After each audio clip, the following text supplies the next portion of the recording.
Hello students, welcome to Gyanjyoti coaching centre. Gyanjyoti coaching সেন্টারের পক্ষ থেকে তোমাদের সকলকে জানাই আরো একবার স্বাগত। তো স্টুডেন্টস, আজকে আমি যে বিষয় নিয়ে পুনরায় তোমাদের সামনে চলে এসেছি তা হলো গুপ্ত যুগের বাণিজ্য ব্যবস্থা সম্পর্কে। তো আলোচনা শুরু করার পূর্বে তোমাদের একটা ছোট্ট ইনফরমেশন দিয়ে রাখি যে আমাদের এখানে তোমাদের অনলাইন ক্লাস নেওয়া হয়, তার সাথে নোটসও প্রদান করা হয়।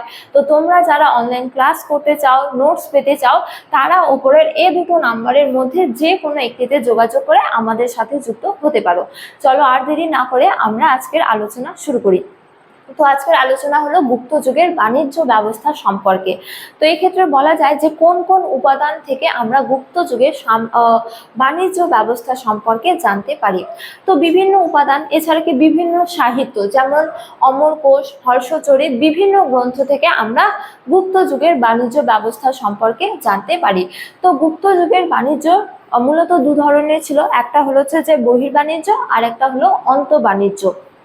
তো গুপ্ত যুগে এই যে বাণিজ্য, এই বাণিজ্য কিন্তু স্থলপথ ও জলপথ উভয় পথে কিন্তু সম্পাদিত হতো, অর্থাৎ উভয় পথেই এই বাণিজ্য চলতো। তো অন্তর্বাণিজ্য মূলত স্থলপথেই চলতো, তবে বহির্বাণিজ্য যেটা সেটা জলপথের মাধ্যমে সংগঠিত হতো।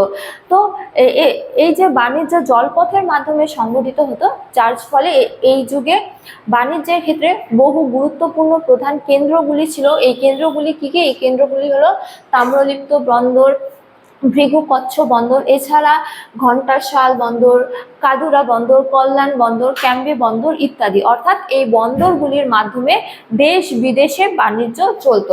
তো এবারে বলা যায় যে এই বাণিজ্যের মধ্যে রপ্তানি দ্রব্যসমূহ কি কি ছিল, অর্থাৎ কি কি দ্রব্যগুলি রপ্তানি হতো। তো মূলত মূল্যবান পাথর, তারপরে গোলমরিচ, সুতি বস্ত্র, চন্দন কাঠ, মশলা ইত্যাদি দ্রব্যগুলি রপ্তানি হতো।